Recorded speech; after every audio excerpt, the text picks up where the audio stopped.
ফের একসঙ্গে হচ্ছেন মিথিলা ও তাহসান। ছবি জঙ্গনে দুই জনপ্রিয় মুখ তাহসান ও মিথিলা। ভক্তদের কাছে তারা ছিলেন একটি আবেগের নাম। তবে দুজনের বিচ্ছেদ বুক ভেঙে দিয়েছিল তাদের দুজনকেই। তাদের এক ছাদের নিচে চেয়ে সামাজিক মাধ্যমে ইভেন্টও খোলা হয়েছিল। এমনকি আজও অনেকে আফসোস করেন অভিনেত্রী ও গায়কের বিচ্ছেদ নিয়ে। তবে নতুন খবর হলো ফের একসঙ্গে হচ্ছেন এই দুই তারকা। যদিও বাস্তব জীবনে এক হচ্ছেন না তাহসান খান ও রাফিয়াত রশিদ মিথিলা। জানা গেছে একটি ওয়েব সিরিজে একসঙ্গে দেখা যাবে এই দুজনকে। বাজি নামের 7 পর্বের এই সিরিজটি নির্মাণ করেছেন নির্মাতা আরিফুর রহমান। সম্প্রতি চরকির ফেসবুক পেজে পোস্ট করা হয় একটি অন্যরকম ছবি, যেখানে দেখা যায় একজন ক্রিকেটার হলুদ রঙের জার্সি পরে মাথায় হেলমেট ও হাতে ক্রিকেট ব্যাট নিয়ে দাঁড়িয়ে আছেন, কিন্তু তার চেহারা ঠিকমতো বোঝা যাচ্ছে না।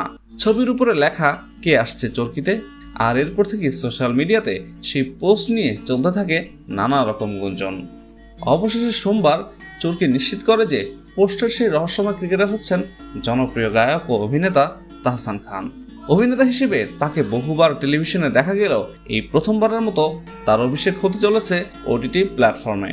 তাহসান মিথিলা ছাড়াও এতে অভিনয় করেছেন মিম মান্তাসা, মনোজ প্রামাণিক, নাজিয়া হক অর্ষা, শাহাদাত হোসেন, পার্থ শেখ, তাসনুবাতিশা এবং আবরার আতাহার সহ আরও অনেকে।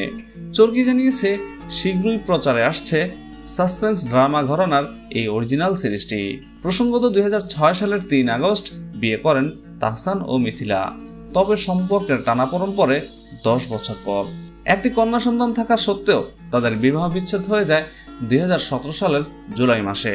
এরপর 2019 সালের 6 ডিসেম্বর সৃজিত মুখার্জিকে বিয়ে করেন মিথিলা।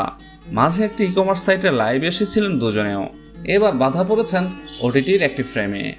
এবারও দুজনকে একসাথে দেখা যাবে ওটিটির একটি প্ল্যাটফর্মে।